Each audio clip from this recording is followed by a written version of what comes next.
Hi guys, welcome to my vlog. Today, ang ating ganap today is pupunta tayo sa storage. I-storage na namin yung motor ng asawa ko today dahil nag-start na lumamig. And then, magiging busy na siya this coming November. Baka mawala na siya ng time. Kailangan na namin i-storage yung motor niya dahil hindi niya na naman masyadong magagamit yun dahil lumalamig na. And then, malapit na din mag-winter. So, it's better na iligay na namin ngayon sa storage yung kanyang motor. Para pag nag-winter, yung aking, itong aking sasakyan na, ang ilalagay ko sa garahe. So, mamaya samahan niyo ako. So, ang bayad sa storage ay $50 per month. So, $50 per month. Hanggang sa matapos na yung winter time, nandun siya. So, mamaya i-convoy ko yung asawa ko. Kaya, see you later. So, tara.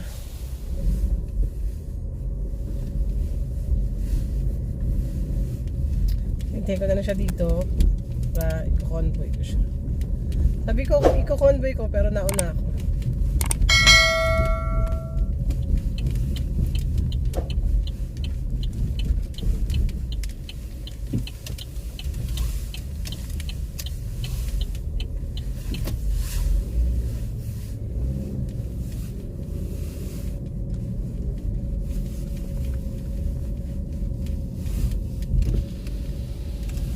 Nauna ka.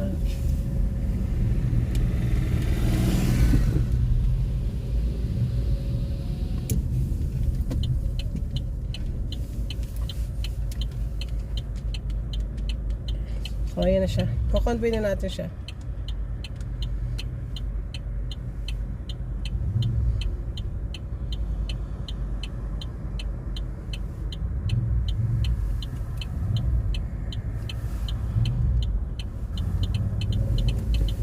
Give it to me like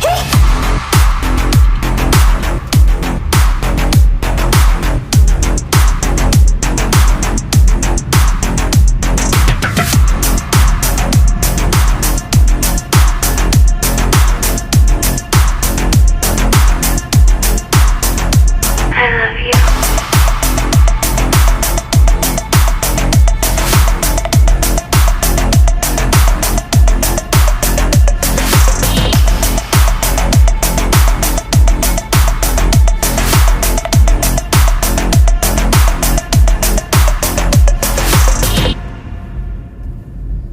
Give it to me like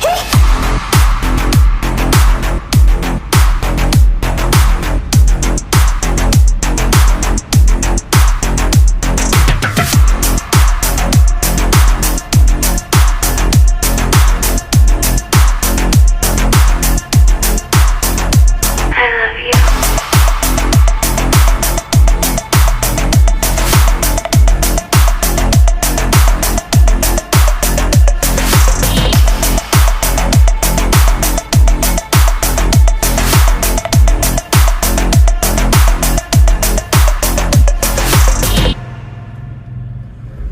Give it to me like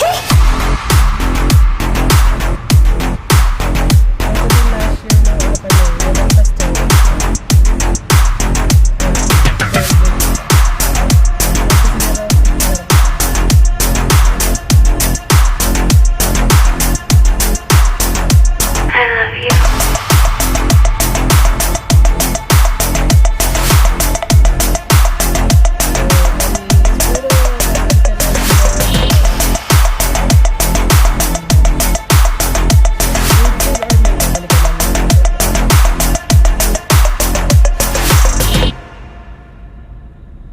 Give it to me like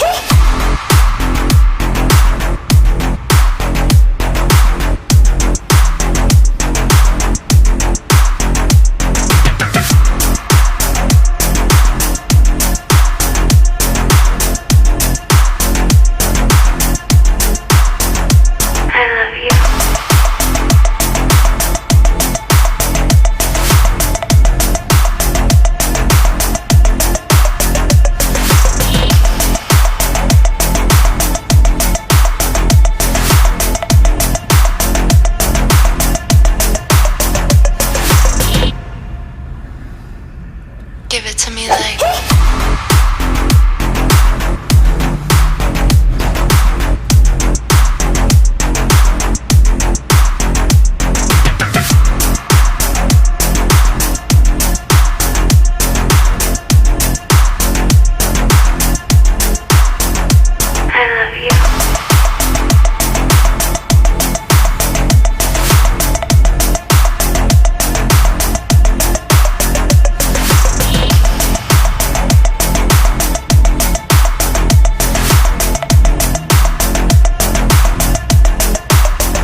So, andito na kami ngayon sa ano, yung storage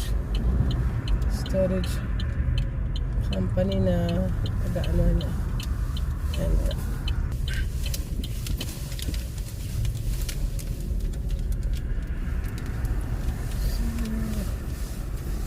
So, pwede ako dito. So, yun guys, andito na ako ngayon sa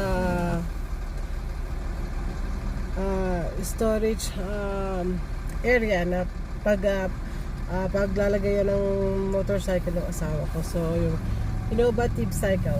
Pakita ko sa inyo. Na, ito na agad siya. Tada! So, ito, dito tayo ngayon sa innovative cycle. Yan. Parts and service. Pero nag-accommodate sila ng for storage. Kinuha lang ng asawa ko yung bayad. Bali, 100 yung ida-down niya today. So, for 2 months. So, ayun. So, intay lang natin siya. So,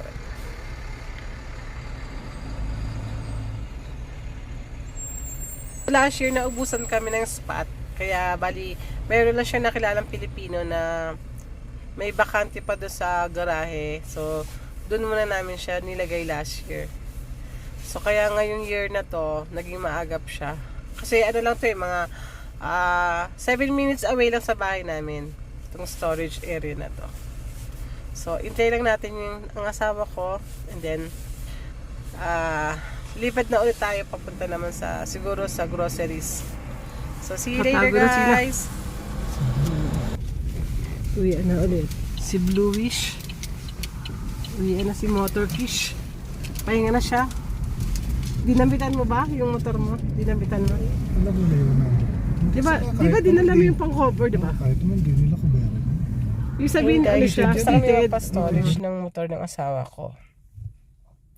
So, nakabayad na siya ng 2 months advance para okay na. So, wala nang problema. So, ngayon, makakapaglagay na ako ng sasakyan ko ngayon sa garahe. So, guys, thank you for watching. Please like, share, comment, subscribe, and pakihit na rin yung notification bell para updated kayo sa bago kong video. Have a good day, everyone.